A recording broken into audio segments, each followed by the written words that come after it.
The morning light filtered through the sheer curtains of the suburban Denver home, casting long shadows across the hardwood floors that Julia had spent years perfecting. She stood in the kitchen, her hands wrapped around a steaming mug of coffee, watching 17-year-old Emma and 15-year-old Lucas eat breakfast in an uncomfortable silence that had become their new normal. "Mom, can you drive me to Sarah's after school?" Emma asked without looking up from her phone, her voice carrying that distinctive teenage monotone that somehow managed to convey both indifference and urgency. "Of course, sweetheart," Julia replied, forcing brightness into her voice. "What time should I pick you up?" Before Emma could answer, the front door slammed with enough force to rattle the family photos on the nearby wall. Mark's heavy footsteps echoed through the hallway, each step deliberate and measured. Julia's stomach tightened involuntarily, a conditioned response she'd developed over the past 6 months since the divorce proceedings began. "Good morning," she said as Mark entered the kitchen, his expensive suit impeccable despite the early hour. His salt and pepper hair was perfectly styled, and his jawline was set in that familiar expression of barely contained irritation that had become his default around her. Mark ignored her greeting entirely, focusing instead on their children. "Hey, kids. How are you doing this morning?" His voice transformed completely. Warm, concerned, loving. The contrast was so stark, it made Julia's chest ache. "Fine, Dad," Lucas mumbled through a mouthful of cereal. At 15, he was caught in that awkward space between childhood and adolescence, his voice cracking unpredictably, and his limbs seeming too long for his body. "Just fine?" Mark's eyebrows rose in exaggerated concern. He glanced meaningfully at Julia, then back at the children. "You both seem a little tense. Is everything okay at home?" The question hung in the air like smoke. Julia felt her pulse quicken, recognizing the loaded nature of his seemingly innocent inquiry. This was how it always started. The subtle, undermining, the gentle probing that would eventually crescendo into something much more damaging. "We're fine, Mark," Julia said quietly, setting her mug down with careful control. "The kids are just tired. It's been a long week for everyone." "Has it?" Mark's tone carried a hint of skepticism that only she seemed to notice. To anyone else, he would have sounded like a concerned father making conversation. "I'm just worried about the stress levels in this house. Divorce is hard enough on kids without—" He trailed off, shaking his head with theatrical concern. "Without what?" The words escaped Julia's lips before she could stop them. Mark's eyes lit up, not with joy, but with the satisfaction of someone who'd successfully baited a trap. "Without additional instability. I've been reading about how important it is for children to have at least one stable parent during times like this." Emma looked up from her phone for the first time, her green eyes, so like Julia's own, darting between her parents with growing unease. Lucas continued eating, but his shoulders had tensed, and Julia could see him straining to listen while pretending not to. "I think we should discuss this later," Julia said, her voice steady despite the anger building in her chest. "When the kids aren't trying to eat breakfast." "Of course," Mark agreed readily, but his damage was already done. The seed of doubt had been planted, as subtle as morning dew and just as persistent. "I just care about their well-being. We both do, right?" The way he phrased it made disagreement impossible without seeming unreasonable. Julia nodded, hating herself for the concession, but knowing that any other response would be twisted into evidence of her supposed instability. Mark checked his expensive watch, a Rolex she'd helped him pick out for his 40th birthday 3 years ago, back when they were still pretending their marriage might survive. "I should head to the office. Big case today." He kissed both children on the tops of their heads, a gesture so natural and loving that it made Julia's heart twist with grief for what they'd all lost. "Have a good day at school, kids. And remember, if you ever need to talk about anything at all, you can always call me." He paused at the kitchen doorway, his back to Julia but his voice carrying clearly. Sometimes it helps to have someone who can listen objectively. The front door closed behind him with a soft click, leaving behind a silence that felt heavy with unspoken questions. Julia busied herself wiping down counters that were already clean, desperate for something to do with her hands. "Mom?" Emma's voice was small, uncertain. "Are you and Dad going to keep fighting like this?" Julia's cloth stilled on the granite surface. She turned to face her daughter, taking in the worry lines that had appeared around Emma's eyes. Lines that shouldn't exist on a 17-year-old's face. Lucas had stopped eating entirely, his spoon suspended halfway to his mouth. "We're not fighting, sweetheart," Julia said carefully. "We're just working through some adult stuff. It has nothing to do with how much we both love you." "But Dad said," Lucas began, then stopped himself, his cheeks flushing red. "What did Dad say?" Julia asked gently, though every instinct screamed at her to let the moment pass. She needed to know what poison was being whispered in her children's ears. Lucas shifted uncomfortably, shooting a glance at his sister. Emma shook her head slightly, a warning gesture that Julia caught despite its subtlety. "Nothing," Lucas mumbled. "Just stuff about stress and whatever." Julia's heart sank. Whatever Mark had said to them, it was already creating divisions, making the children feel they had to choose sides or keep secrets. This was exactly what she'd feared when the divorce proceedings began. Not the legal battles or the division of assets, but the slow erosion of her relationship with her children. "Listen to me, both of you," she said, moving to sit at the kitchen island across from them. "I know this is confusing and scary. Divorce is hard on everyone, and there are going to be changes. But I need you to know that nothing, and I mean nothing, will ever change how much I love you or how important you are to me." Emma's eyes filled with tears that she quickly blinked away. At 17, she was old enough to understand the gravity of what was happening, but still young enough to need reassurance that her world wasn't completely falling apart. "Will we have to choose?" she whispered. "Between you and Dad?" The question hit Julia like a physical blow. She reached across the counter to take Emma's hand, squeezing it gently. "No, baby. You will never have to choose. Your dad and I might not be able to make our marriage work, but we're still your parents. That doesn't change." Lucas looked up from his cereal, his young face etched with confusion. "Then why does it feel like we already are choosing?" Julia felt tears prick at her own eyes. How could she explain to her 15-year-old son that his father was systematically trying to undermine her? How could she tell them that every concerned comment, every loaded question, every theatrical sigh was part of a calculated campaign to turn them against her? She couldn't. Not without becoming exactly what Mark was trying to paint her as, a bitter ex-wife poisoning her children against their father. "Sometimes adults handle stress poorly," she said instead. "And sometimes that stress spills over onto the people we love most. But that's not your fault, and it's not your responsibility to fix." The school bus honked outside, its harsh sound cutting through the morning's emotional tension. Emma and Lucas scrambled to gather their backpacks, the moment of vulnerability passing as quickly as it had come. "I love you both," Julia called after them as they headed for the door. "Have a good day at school." "Love you too, Mom," they chorused, their voices carrying the automatic affection of children who'd been saying those words every morning for years.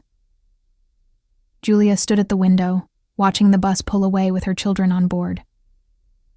The house felt cavernous in their absence, every room echoing with memories of better times. She thought about Mark's performance that morning, the way he'd managed to plant seeds of doubt while maintaining complete plausible deniability. If she confronted him about it, he'd act confused, maybe even hurt that she would interpret his genuine concern as manipulation. It was masterful, really. And terrifying.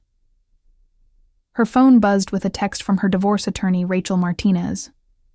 "Deposition moved to 2 p.m. today. Are you ready?" Julia typed back quickly. "As ready as I'll ever be." But as she prepared for another day of legal battles and emotional warfare, she couldn't shake the feeling that the real fight wasn't happening in courtrooms or lawyers' offices. It was happening right here, in her kitchen, at her breakfast table, in the small moments between school pickups and bedtime stories. Mark was playing a long game, and he was very, very good at it. The question was, how long could she stay silent before her children's perception of reality was permanently altered? She thought about Emma's question, about choosing sides, and realized with growing horror that her daughter was right. They were already being forced to choose, one carefully orchestrated conversation at a time. The morning sun climbed higher, burning away the gentle shadows and replacing them with harsh, unforgiving light. Julia finished her coffee, put on her professional mask, and prepared to face another day in a war she'd never wanted to fight. But as she grabbed her keys and headed for the garage, she made herself a promise. She would not let Mark's manipulation destroy her children's sense of truth. She would not let his anger and resentment poison the love she'd spent 17 years building with Emma and Lucas. She would stay strong, stay silent, and trust that eventually the truth would speak for itself. She had no idea how much that silence would cost her, or how long it would take for the truth to finally emerge. 3. Months after that morning in the kitchen, Julia sat in Dr. Henderson's waiting room, her hands folded tightly in her lap. The family therapist's office was designed to be calming. Soft beige walls, carefully arranged plants, abstract art that suggested serenity without being too specific. But Julia felt anything but calm. This had been Mark's idea, presented to the court as evidence of his commitment to the children's well-being during the divorce. "I think we should try family therapy," he'd told the mediator, his voice heavy with reluctant concern. "For the kids' sake. There's been so much tension at home lately." The way he'd said it made it sound like Julia was the source of that tension. She'd wanted to object, to point out that the only tension came from his constant needling and manipulation, but her lawyer had advised against it. "Pick your battles," Rachel had said. "Family therapy could actually work in your favor if you handle it right." Now, sitting in that waiting room with Emma and Lucas fidgeting beside her, Julia wondered if she'd made a mistake. Mark was already inside with Dr. Henderson, having requested a few minutes to provide context about the family situation. Julia could only imagine what kind of context he was providing. "Mom, do we really have to do this?" Emma asked for the third time, her voice tight with anxiety. At 17, she was old enough to recognize the artificial nature of court-mandated family bonding. "It's just talking, sweetheart," Julia replied, though her own stomach was churning. "Dr. Henderson is here to help us communicate better as a family." Lucas kicked his sneakers against the chair leg, a nervous habit he'd developed since the divorce proceedings began. "Dad says you've been really stressed lately. Is that why we're here?" Julia's jaw tightened involuntarily. There it was again. Another carefully planted seed. When had Mark said that to Lucas? During one of their weekend visits? Over dinner last week? The timing didn't matter as much as the message. Mom is stressed. Mom is the problem. Mom needs fixing. "I think we're all dealing with stress right now," she said carefully. "Big changes are hard for everyone." Before Emma could respond, the office door opened and Dr. Henderson emerged. A woman in her 50s with kind eyes and graying hair pulled back in a practical bun. Behind her, Mark appeared, straightening his tie with the satisfied expression of someone who'd just made an excellent point. "Hello, Mrs. Morrison," Dr. Henderson said warmly. "And you must be Emma and Lucas. I'm Dr. Henderson. Would you all like to come in?" The therapy office was even more aggressively calming than the waiting room, with a soft couch facing 2 comfortable chairs. Mark had positioned himself in one of the chairs, leaving the couch for Julia and the children. It was a small thing, but it immediately established a dynamic. Him separate and authoritative, them grouped together as the subjects of examination. "So," Dr. Henderson began, settling into her chair with a notepad. Your father has filled me in on some of the challenges your family has been facing during this transition. I'd like to hear from everyone about how you're handling the changes. Julia noticed the phrasing immediately. Not your parents, your father. Already, Mark was being positioned as the reliable narrator, the stable source of information. It's been hard, Emma said quietly, her voice barely above a whisper. Everything feels different now. Different how? Dr. Henderson asked gently. Emma glanced nervously between her parents, clearly uncomfortable being put on the spot. I don't know. Just tense, I guess. Like everyone's walking on eggshells.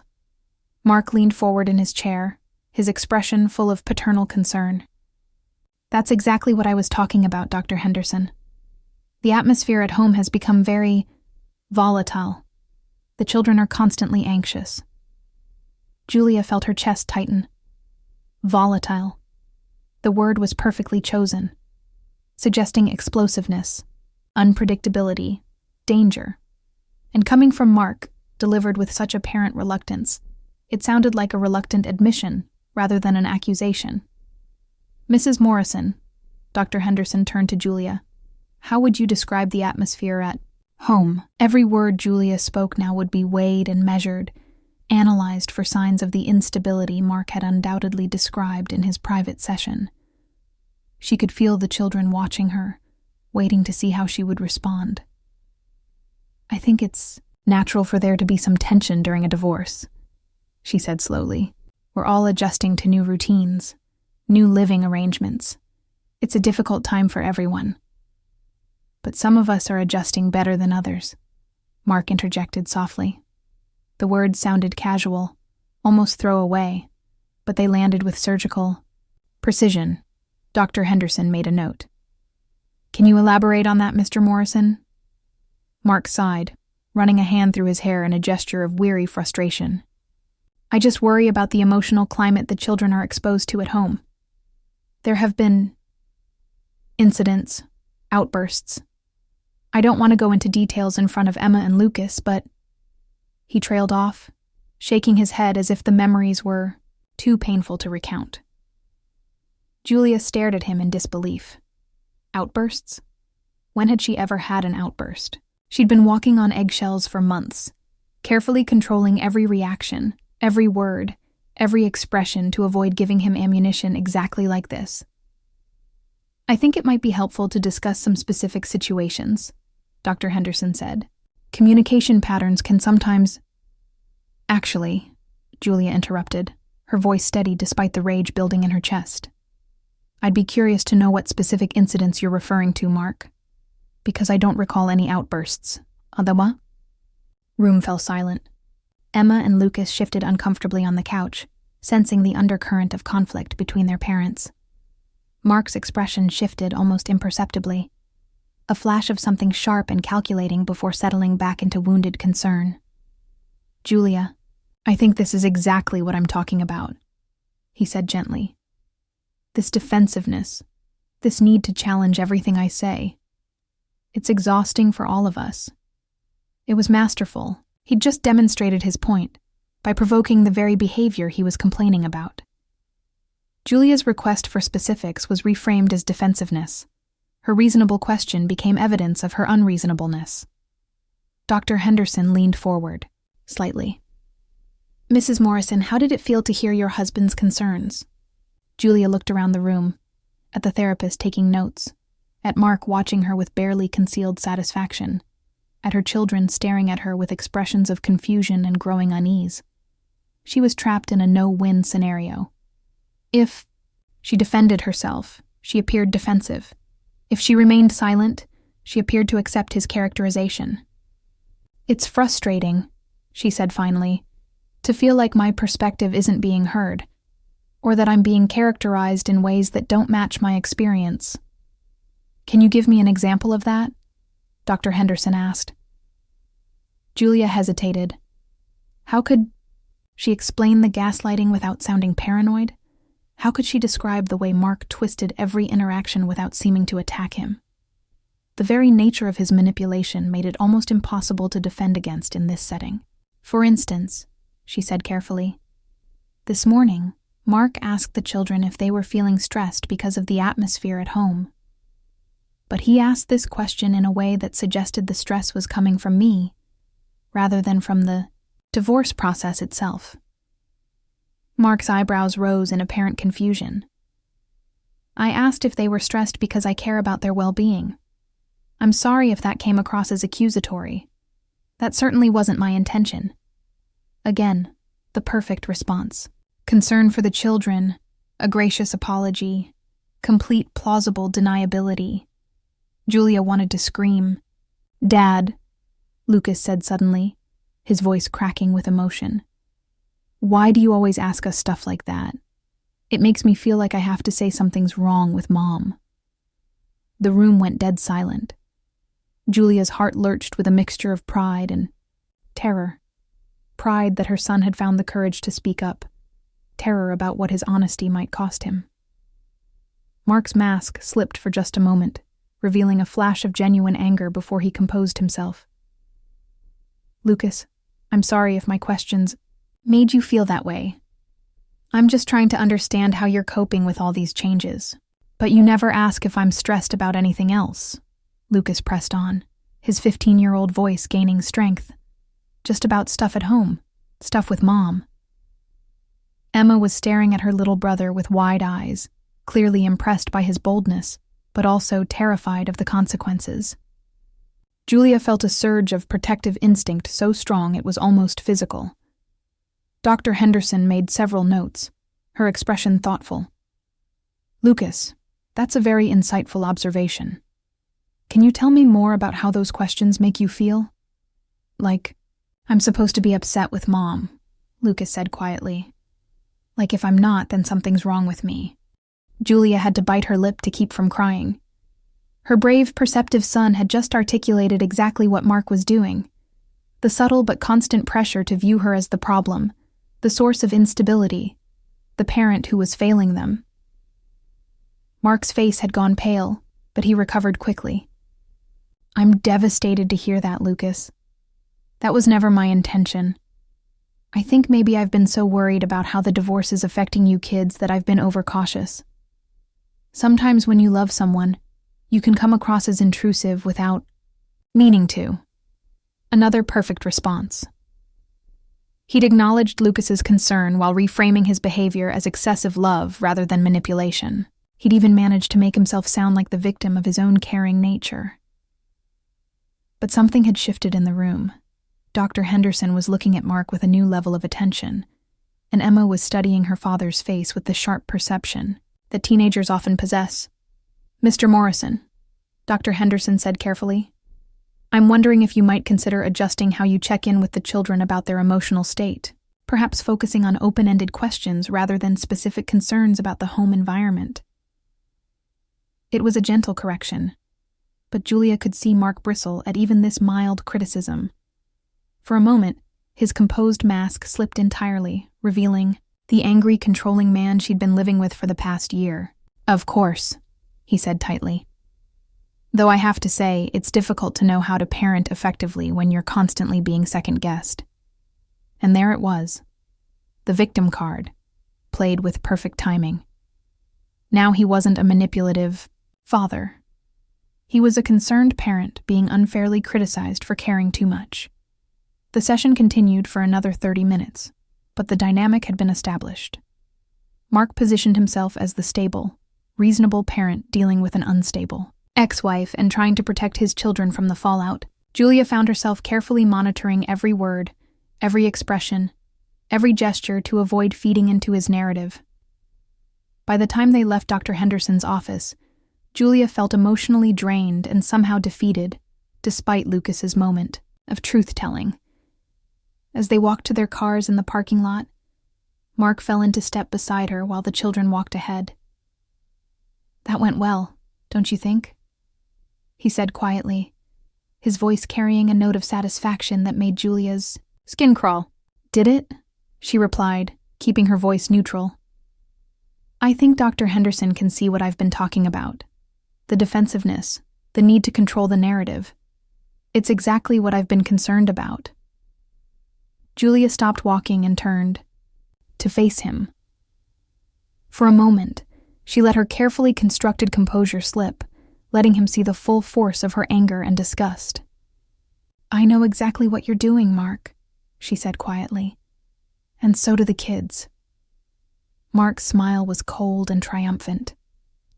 "I'm trying to protect our children from an unstable situation. That's what any good father would do."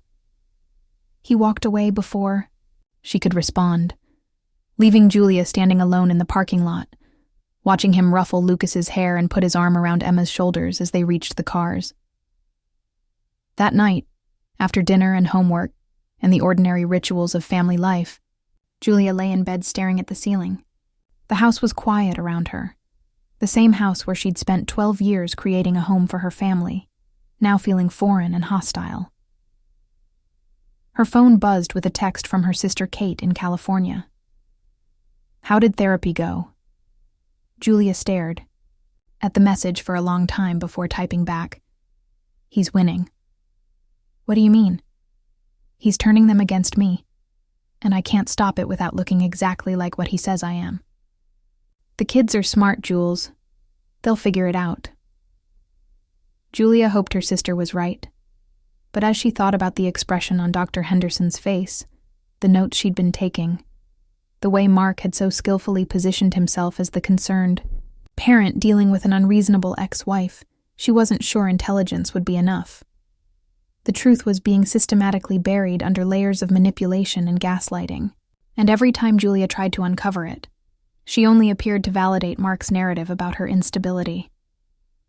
She closed her eyes and tried to sleep, but all she could see was the moment when Mark's mask had slipped in the parking lot, the cold satisfaction in his eyes as he savored his victory.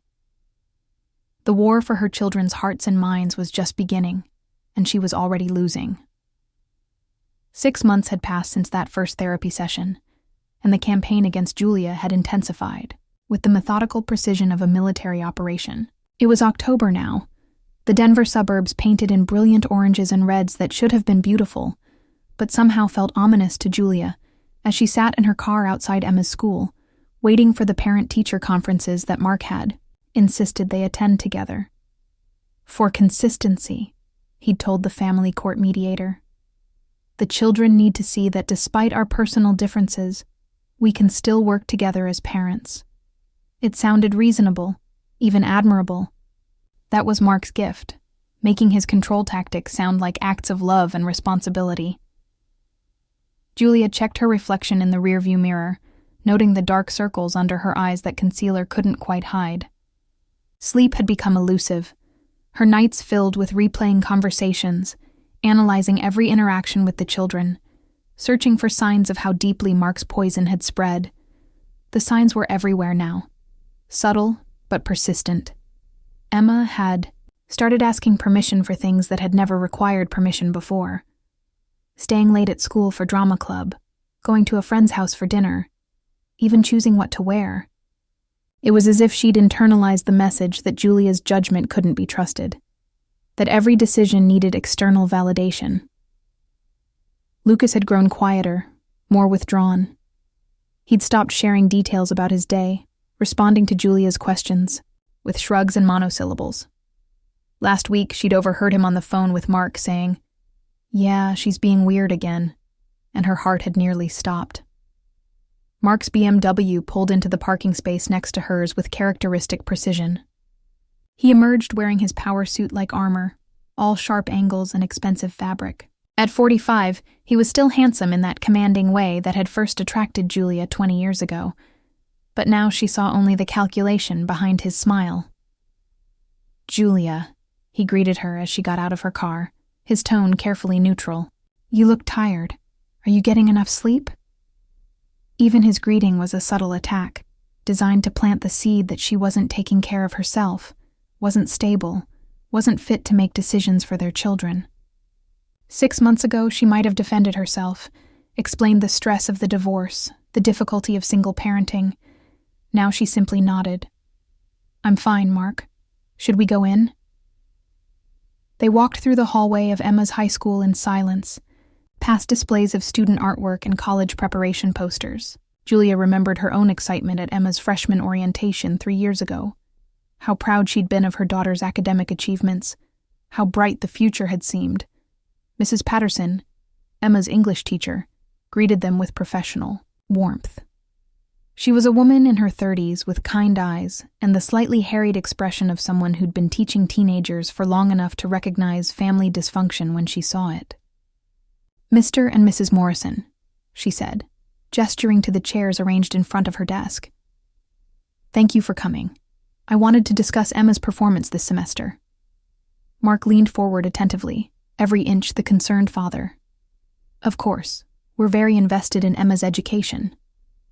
As you know, Emma has always been an excellent student," Mrs. Patterson began, consulting her notes. "Her writing is sophisticated, her participation in class discussions is thoughtful, and her work ethic is exemplary. However, I've noticed some changes this year that I wanted to bring to your attention." Julia's stomach tightened. "What kind of changes?" "Her recent essays have taken on a much more personal tone," Mrs. Patterson explained, "which isn't necessarily problematic. Personal writing can be very powerful. But there's an underlying sadness in her work that concerns me. And she's been seeking a lot of reassurance lately, asking me repeatedly if her ideas are good enough, or if she's doing the right thing." Mark nodded gravely. "We've been concerned about that too. Emma's been very anxious lately, very uncertain about her own judgment. We've been trying to provide extra support at home." The way he said "we" made it sound like a united front, but Julia knew better. She knew that Mark's version of support involved constantly questioning Emma's decisions, undermining her confidence, and positioning himself as the only reliable source of guidance. "Has there been any significant stress in Emma's life recently?" Mrs. Patterson asked, her gaze moving between both parents. This was the moment Julia had been dreading. Any honest answer would reveal the family's dysfunction, but Mark was already positioning himself to control the narrative. "Well, we're going through a divorce," Mark said with apparent reluctance, as if he hated to bring up such a personal matter. "It's been difficult for the whole family, but especially for Emma. She's very sensitive to conflict, and I think she's been struggling with the changes in the household dynamic." Mrs. Patterson nodded sympathetically. "Divorce is certainly challenging for teenagers. They often feel caught in the middle." "Exactly," Mark agreed. "We've been trying to shield the children from the adult issues, but Emma's very perceptive. She picks up on tension even when we try to hide it." Julia felt the familiar rage building in her chest. Mark was once again painting himself as the reasonable parent trying to protect the children from an unstable situation. The implication was clear. Julia was the source of the tension Emma was picking up on. "Mrs. Morrison," Mrs. Patterson turned to Julia. "How do you think Emma is handling the transition?" Julia chose her words carefully, aware that anything she said could be twisted and used against her later. "I think Emma is doing her best in a difficult situation. She's always been a thoughtful, sensitive child, and I'm sure the family changes are affecting her. But she's also incredibly resilient." "Of course she is," Mark interjected smoothly. "Emma gets her strength from both of us. I just worry that sometimes the stress at home might be overwhelming for her. She's mentioned feeling like she needs to take care of everyone else's emotions." Mrs. Patterson made a note. "That's not uncommon in families going through divorce. Children often feel responsible for their parents' well-being." Julia wanted to scream. Emma didn't feel responsible for both parents' well-being. She felt responsible for Julia's, because Mark had systematically convinced her that her mother was fragile, unstable, in need of protection and management. "I've been encouraging Emma to focus on her own needs," Mark continued, "to not feel like she has to fix everything for everyone else. Sometimes children need permission to put themselves first." It was brilliant, really. He was positioning himself as the parent who encouraged Emma's independence while simultaneously implying that Julia was the one burdening their daughter with emotional responsibility. The conference continued for another 20 minutes, with Mrs. Patterson offering resources for families dealing with divorce and suggesting that Emma might benefit from individual counseling. Throughout the discussion, Mark maintained his role as the concerned, stable parent, while subtly reinforcing the narrative that Julia was the source of the family's problems. As they walked back to their cars afterward, Mark fell into step beside Julia. "That went well, I think," he said conversationally. "Mrs. Patterson seems to understand the situation." "What situation is that exactly?" Julia asked, unable to keep the edge out of her voice. Mark stopped walking and turned to face her, his expression shifting to one of patient concern. "Julia, I know this is hard for you. Divorce is difficult for everyone, but we need to think about what's best for the children. And what's best for the children is having their father systematically undermine their relationship with their mother." Mark's eyes widened in apparent shock. "Is that really what you think I'm doing?" "I know it's what you're doing. Julia, listen to yourself. This paranoia, this need to see malicious intent in every interaction. This is exactly what I've been worried about. This is exactly what the children have been picking up on." And there it was again, the perfect reversal. Her accurate perception of his manipulation became evidence of her paranoia. Her justified anger became proof of her instability. "You're gaslighting me," she said quietly. Mark's expression grew even more concerned. "I'm trying to have a rational conversation with you, and you're accusing me of psychological manipulation. Do you see how this looks? Do you understand why Emma and Lucas are concerned about your mental state?" Julia felt the ground shifting beneath her feet. Even in this moment, calling out his behavior directly, he was managing to make her appear irrational. If anyone overheard this conversation, they would see a reasonable man trying to communicate with an increasingly agitated ex-wife.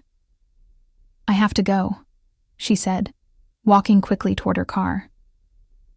"Julia, wait," Mark called after her, his voice carrying just the right note of frustrated concern. "We need to work together for the kids' sake. I'm here if you want to talk." Julia drove home in silence, her hands gripping the wheel so tightly her knuckles were white. The suburban streets of Denver blurred past, all identical houses with perfect lawns hiding imperfect lives. At home, she found Emma and Lucas doing homework at the kitchen table, the same table where this nightmare had begun 6 months ago. They looked up as she entered, and Julia was struck by how much older they both looked. Emma's face had lost some of its teenage roundness, sharpened by stress and premature responsibility. Lucas, now 16, carried himself with a new wariness that broke Julia's heart. "How was the conference?" Emma asked, though something in her tone suggested she already knew the answer wouldn't be good. "Fine," Julia replied, forcing a smile. "Mrs. Patterson says you're doing great in English." "What about the other stuff?" Lucas asked, not looking up from his math homework. "What other stuff, sweetheart?" "Dad said you guys were going to talk to my teachers about my grades." Julia frowned.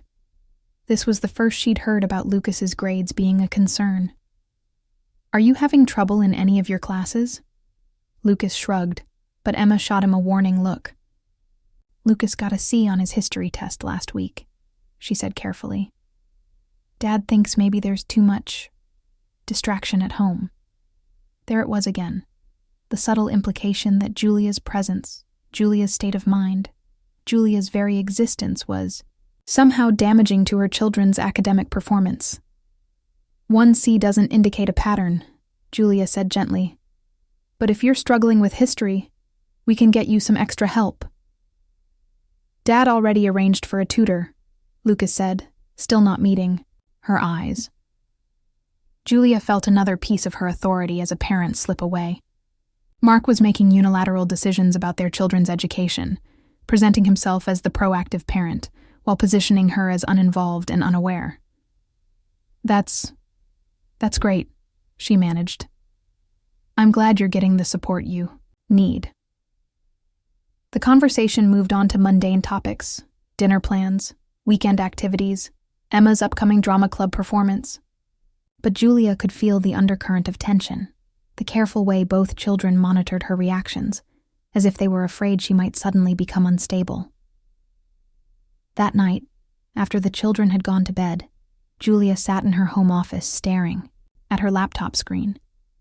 She'd started keeping a journal, documenting each incident, each subtle manipulation, each carefully crafted conversation designed to undermine her credibility.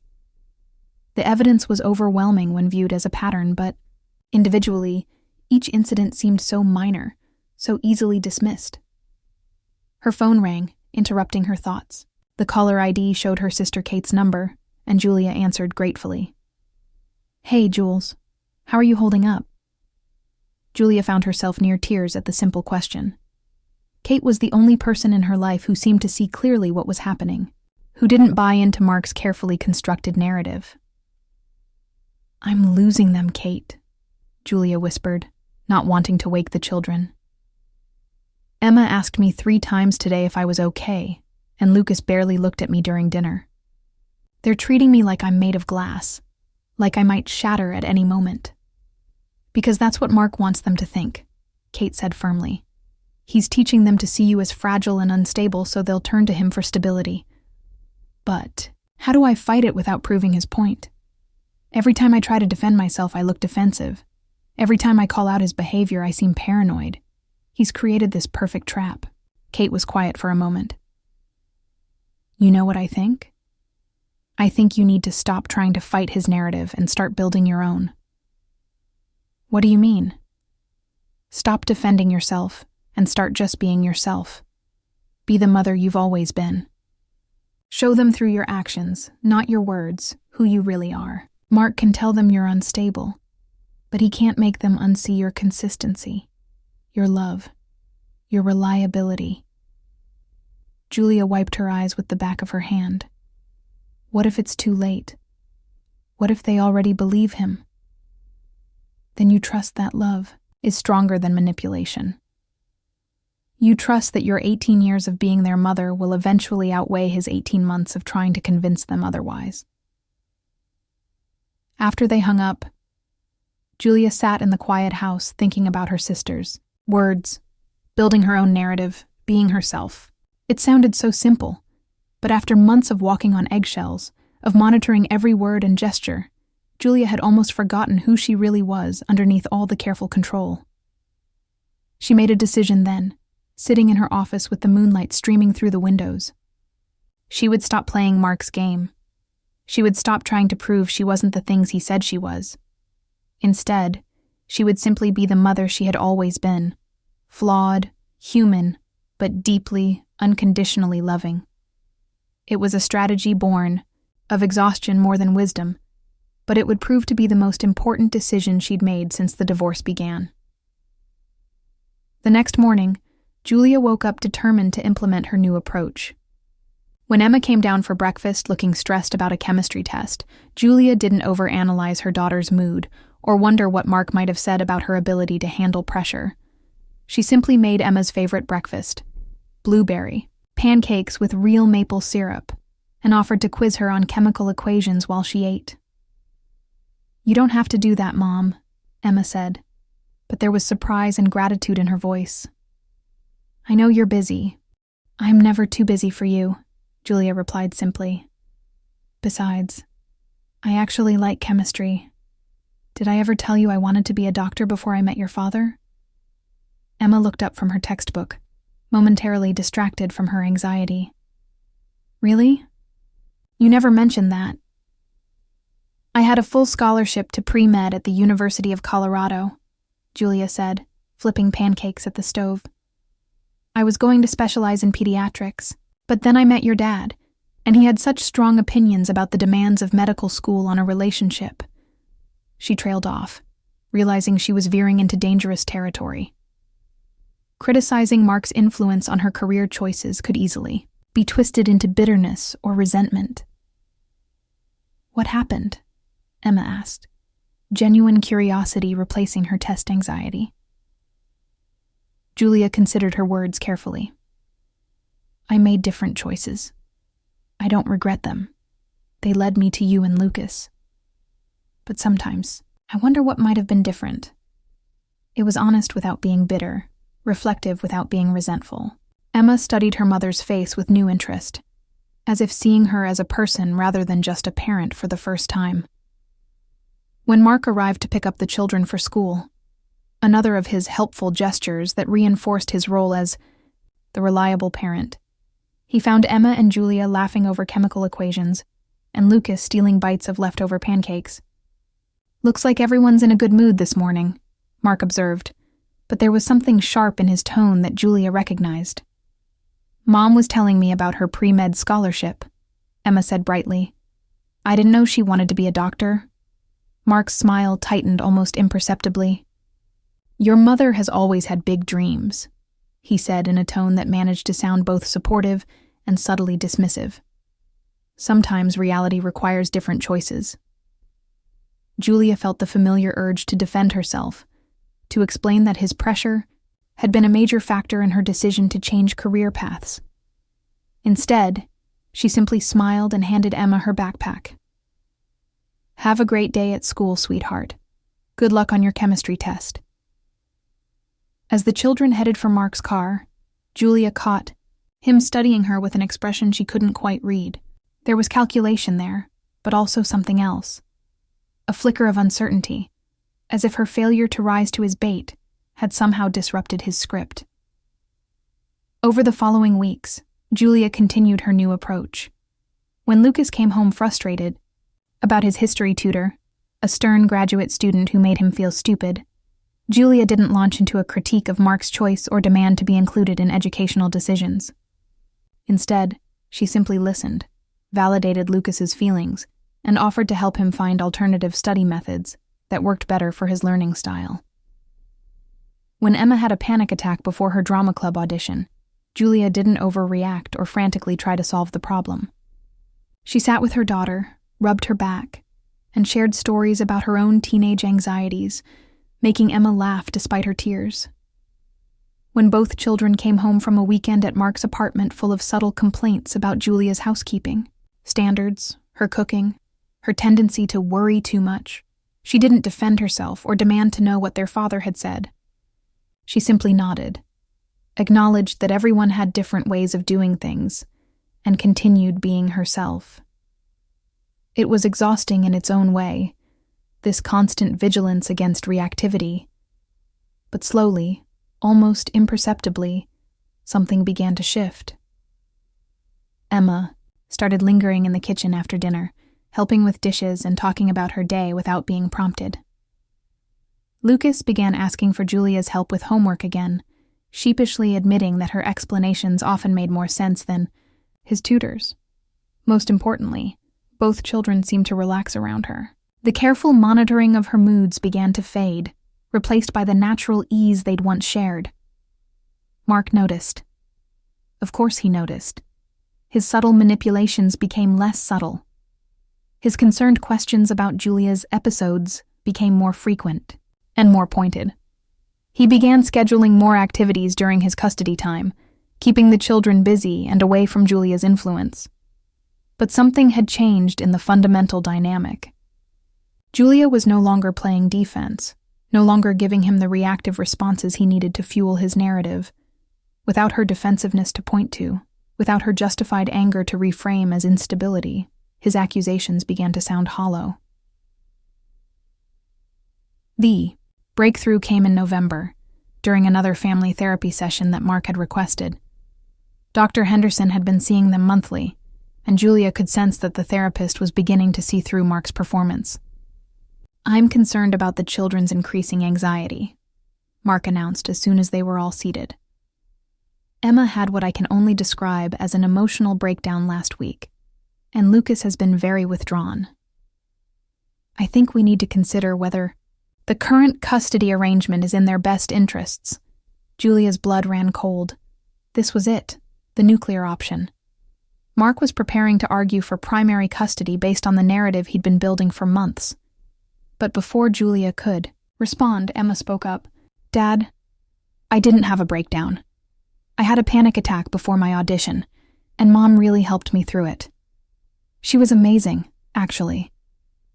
Mark's smile faltered slightly.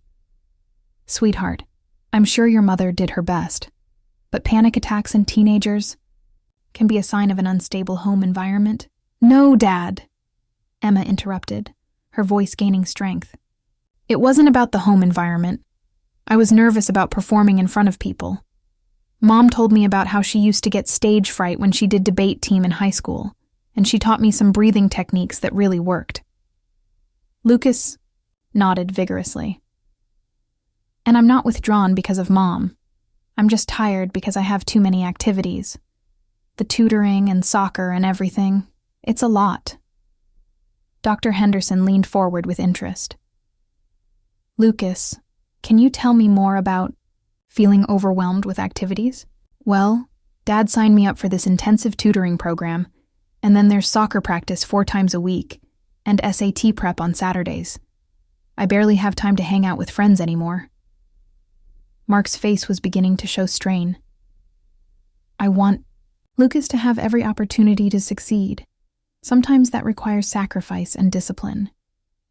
But I didn't ask for all that stuff, Lucas said quietly. And when I tried to tell you I was tired, you said I needed to learn to manage stress better because Mom's anxiety was rubbing off on me. The room went silent. Dr. Henderson was taking notes rapidly, her expression neutral but focused. Julia felt a surge of pride and terror for her son. Pride that he was finally speaking his truth. Terror about the consequences he might face. Lucas, Mark said carefully, I think you may be misremembering that conversation. I would never suggest that your mother's mental state was affecting you negatively, but something had shifted. Dr. Henderson looked up from her notepad, studying Mark with new attention. Mr. Morrison, in our previous sessions, you've expressed several concerns about Mrs. Morrison's emotional stability and its impact on the children. Are you saying those concerns have been resolved? Mark was trapped. If he denied having those concerns, he contradicted months of his own statements. If he confirmed them, he validated Lucas's account of their conversation.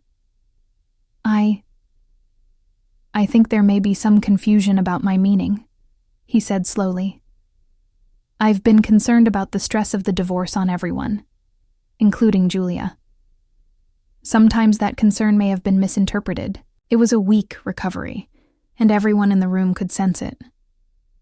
Emma was looking at her father with an expression Julia had never seen before, disappointment mixed with dawning understanding. Dad, Emma said quietly, why do you always ask us if Mom is acting weird or if we're worried about her?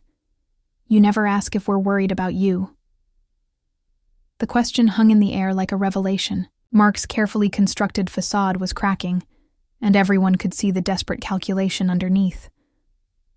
I ask because I care, he said, but his voice lacked its usual conviction. Sometimes people going through difficult transitions need extra support. But you don't ask if Mom needs support, Lucas pointed out with the brutal honesty of a 16-year-old. You ask if we think there's something wrong with her. Dr. Henderson set down her pen and looked directly at Mark. Mr. Morrison, I think it might be beneficial for us to examine the pattern of questions you've been asking the children. From their perspective, it seems like these inquiries might be creating anxiety rather than relieving it. For the first time in months, Julia saw Mark genuinely rattled. His usual smooth responses seemed to have deserted him, and he was struggling to regain control of the narrative. The session ended with Dr. Henderson suggesting that Mark might benefit from individual counseling to work through his own adjustment to the divorce. She also recommended that the children have some sessions without either parent present, to give them a safe space to express their feelings without worrying about divided loyalties. As they walked to their cars afterward, Mark's demeanor had completely changed. Gone was the smooth confidence, replaced by barely controlled fury. I hope you're proud of yourself, he said to Julia, his voice low and vicious, turning my own children against me. I didn't turn them against you, Mark, Julia replied calmly. I didn't have to. They figured it out on their own. This isn't over, he said, his mask slipping completely. I won't let you destroy my relationship with my children. As Julia drove home, She reflected on the irony of his words. For months, Mark had been systematically trying to destroy her relationship with Emma and Lucas.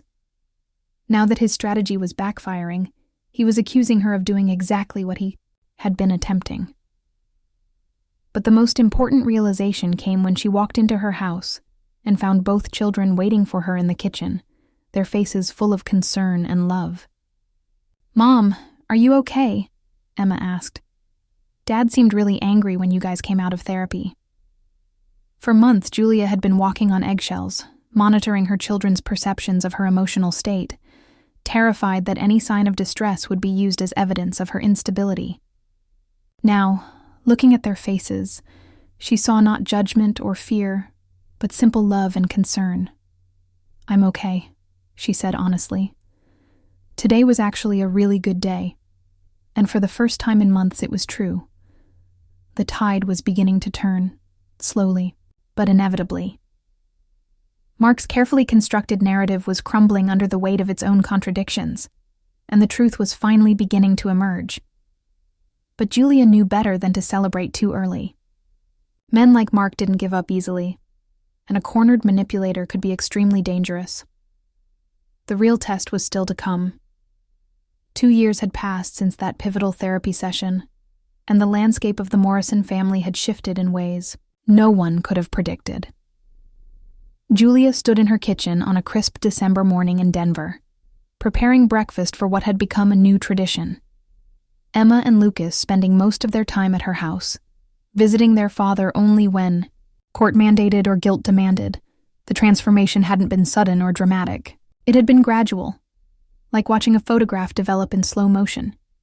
Each month, each week, sometimes each day had brought small revelations, tiny adjustments in perspective that eventually added up to a complete reversal of Mark's carefully constructed narrative. Emma, now 19 and a freshman at the University of Colorado, sat at the kitchen island grading papers for the tutoring job that helped pay for her textbooks. She had chosen to live at home rather than in the dorms, a decision that had initially worried Julia. Was her daughter afraid to leave? Afraid that Julia couldn't manage alone?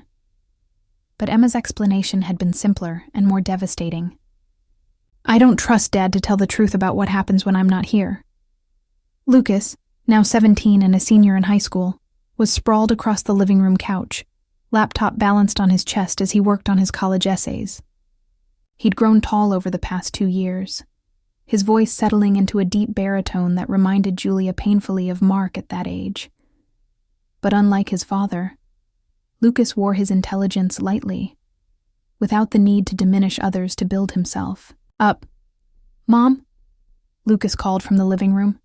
"Can you read my essay about overcoming challenges? I want to make sure it doesn't sound too bitter." Julia smiled as she walked over to him. Lucas had been working on an essay about learning to trust his own perceptions during his parents' divorce, a topic that had initially worried Julia because of its personal nature, but which his college counselor had encouraged as both authentic and compelling. She settled beside him on the couch, reading over his shoulder. The essay was beautifully written, mature beyond his years, and heartbreakingly honest about the confusion and self-doubt he'd experienced when his father systematically tried to convince him that his mother was unstable. "It's not bitter at all," Julia said softly. "It's truthful, and it shows incredible growth and self-awareness." "Do you think colleges will see it as criticizing Dad?" Lucas asked, his voice carrying the concern of a young man who still loved his father despite everything that had happened. "I think they'll see it as the story of a young person learning to think for himself," Julia replied. "That's something any college would value." The doorbell rang, interrupting their moment. Julia glanced at the clock. 8:30 a.m. on a Saturday. Too early for friends. Too late for deliveries. Her stomach clenched with familiar anxiety as she looked through the peephole and saw Mark standing on her doorstep. He looked different than he had 2 years ago. Thinner, with new lines around, his eyes and a slight stoop to his shoulders that suggested defeat. His expensive suits had been replaced by casual clothes that hung loosely on his frame, and his once perfectly styled hair was now slightly unkempt. Julia opened the door, keeping the chain lock engaged. "Mark," The kids weren't expecting you. No, he said, his voice hoarse. I was hoping we could talk. All of us, as a family. Behind her, Julia heard Emma and Lucas moving closer, drawn by their father's unexpected appearance. She could feel their tension, the way they instinctively positioned themselves slightly behind her, as if she were a shield they still needed, despite their newfound clarity about the family dynamics. Dad? Emma's voice was carefully neutral. What are you doing here? Mark's face lit up at the sound of his daughter's voice, but the expression faltered when he saw the wariness in her eyes. Emma, sweetheart, I've missed you so much. I was hoping we could spend some time together. Maybe go to that pancake place you used to love? I'm actually pretty busy today, Emma said politely. I have papers to grade, and then I'm meeting friends later. What about tomorrow or next weekend? I feel like I hardly see you anymore. The desperation in Mark's voice was painful to hear. Julia found herself feeling something she never expected. Pity for the man who had spent years trying to destroy her relationship with her children. Dad, you see us every other weekend, Lucas said from behind Julia. That's what the custody agreement says. I know, but... Mark's voice trailed off. He seemed to be struggling with something, some internal battle that Julia couldn't quite read. Can I come in, please? Just for a few minutes? Julia hesitated.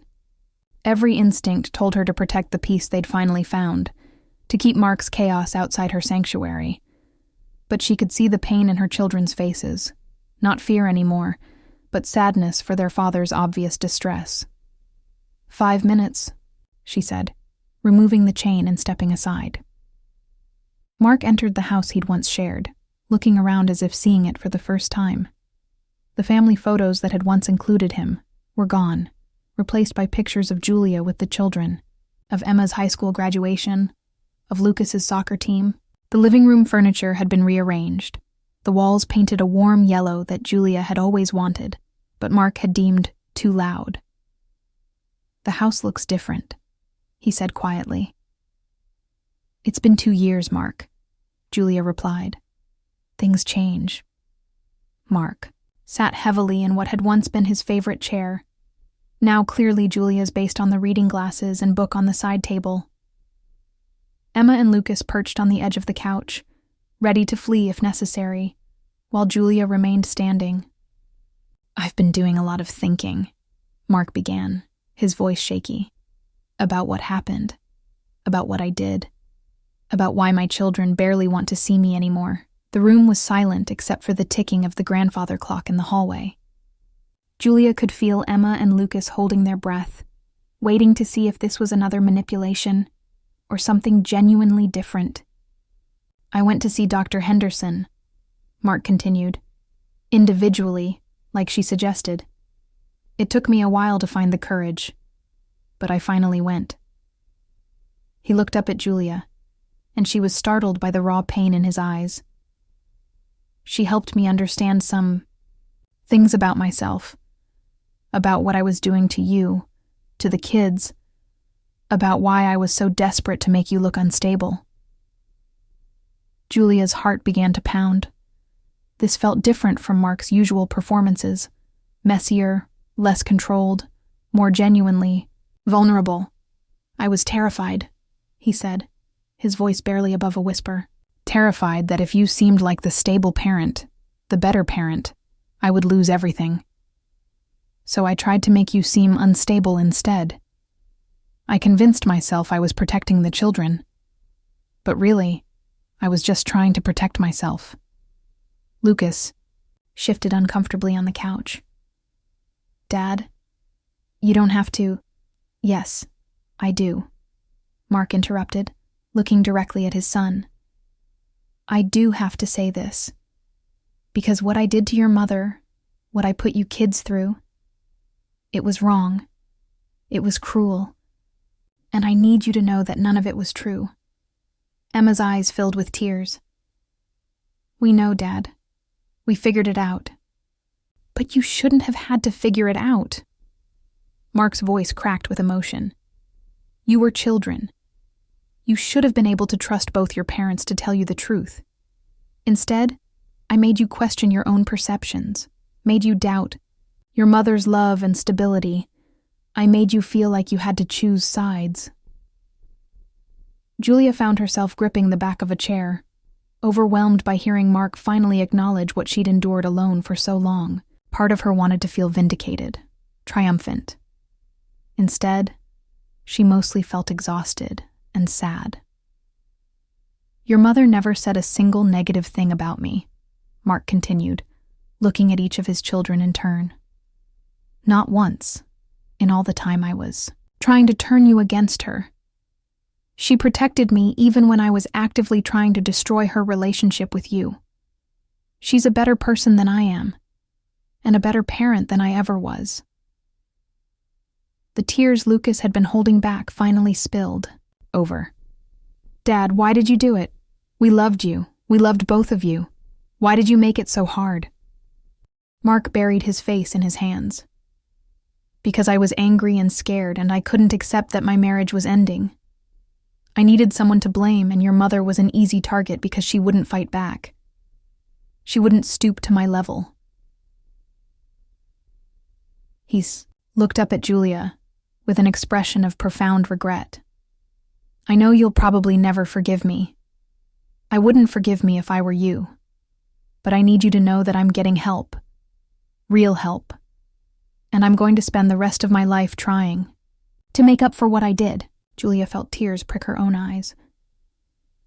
Mark, I don't want your forgiveness, he said quickly. I don't deserve it. I just want my children to know the truth. I want them to know that everything I said about you was a lie born out of my own insecurity and selfishness. Emma stood up suddenly, crossing to where her father sat. Dad, we can't have a relationship if you're not honest with us. But if you're really committed to changing, to getting help. She knelt beside his chair, taking his hand. We want to have a relationship with you, but it has to be real. No more games, no more manipulation. Just truth. Lucas joined his sister, and for a moment, Julia watched her broken family trying to heal itself. She thought about all the nights she'd lain awake, wondering if her children would ever see through Mark's manipulation, all the times she'd bitten her tongue to keep from defending herself, all the moments when she'd questioned her own sanity. Julia, Mark said, looking at her with eyes red from crying. I know I have no right to ask this, but is there any chance? Can we try to co-parent like we should have from the beginning? Not as people who hate each other, but as two parents who love these kids and want what's best for them.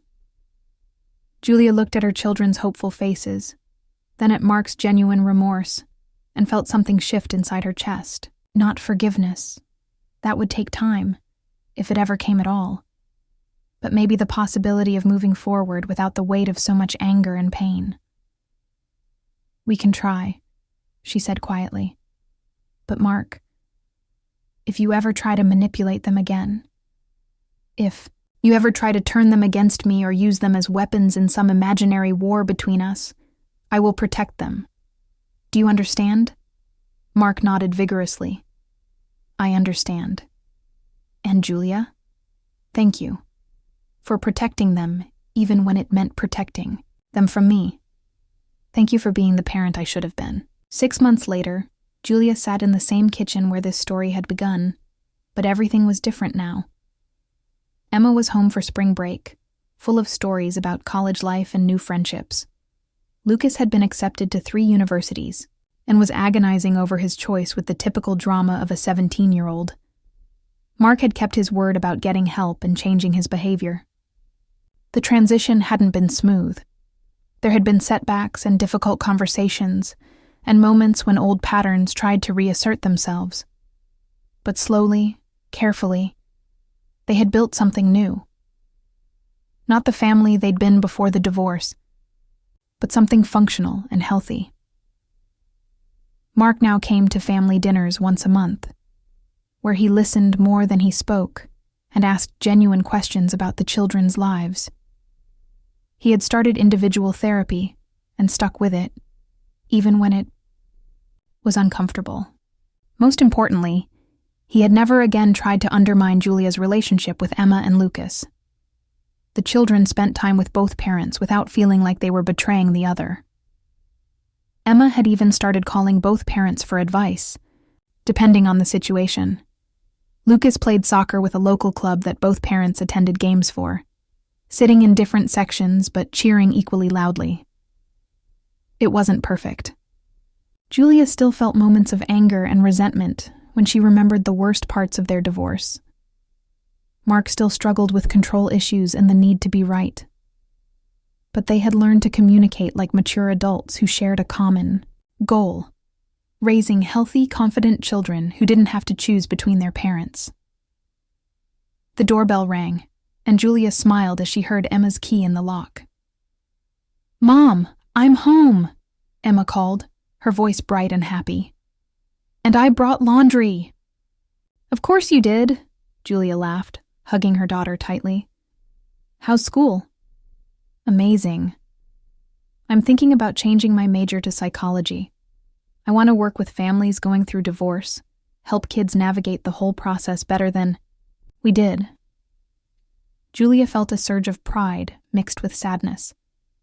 Her daughter had taken their family's pain and transformed it into purpose, into a desire to help others avoid the same trauma. "I think you'd be excellent at that," Julia said softly. "I learned from the best," Emma replied, squeezing her mother's hand. "You taught me that love doesn't have to be loud or dramatic to be real. You taught me that sometimes the strongest thing you can do is stay quiet and let the truth speak for itself." Later that evening, after Emma had settled in and Lucas had come home from soccer practice, Julia found herself reflecting on the journey that had brought them to this point. Mark's campaign to turn the children against her had ultimately failed, not because she had fought back, but because she had refused to fight at all. She had trusted in something that Mark had forgotten in his anger and desperation. Children are naturally drawn to authenticity, to consistency, to unconditional love. All the manipulation in the world couldn't compete with years of genuine care and presence. Her phone buzzed with a text from Mark. "Thank you for letting me take Lucas to look at colleges next weekend. I know trust doesn't come easily after everything, but I want you to know I don't take it for granted." Julia typed back, "He's excited to spend time with you. Drive safely." It was a small exchange, unremarkable in its civility. But for Julia, it represented something miraculous. A family that had been broken by manipulation and lies had learned to communicate with honesty and respect. Mark had set out to convince their children that Julia was unstable, unreliable, unfit to be their primary parent. Instead, his actions had revealed his own instability, his own unreliability, his own unfitness for the role he'd tried to claim. Julia had never needed to take revenge. Mark's lies had eventually collapsed under their own weight, exposed by the very children he'd tried to turn against her. Now, sitting in her peaceful kitchen with her grown children laughing in the next room, Julia realized that the greatest victory wasn't that Mark had been exposed or that she had been vindicated. The greatest victory was that Emma and Lucas had learned to trust their own perceptions, to value truth over manipulation, to choose love over fear. They had all learned that authentic relationships couldn't be manufactured or manipulated into existence. They had to be built day by day, through small acts of consistency and care, through showing up even when it was difficult, through choosing love even when it seemed like the harder path. Mark had spent 2 years trying to convince their children that Julia was the wrong choice. In the end, they had learned that the real choice wasn't between their parents at all. The real choice was between truth and lies, between authenticity and manipulation, between love and fear. And in making that choice, they had all found their way home. As Julia turned off the kitchen lights and headed upstairs, she could hear Emma and Lucas talking quietly in the living room, their voices full of the easy affection that had been missing for so long. Outside, Snow was beginning to fall, covering the suburban Denver landscape in pristine white. Tomorrow would bring new challenges, new conversations, new opportunities to choose love over fear. But tonight, Julia Morrison went to sleep in a house filled with peace, surrounded by children who knew without question that they were loved. The war for their hearts and minds was over. Love had won,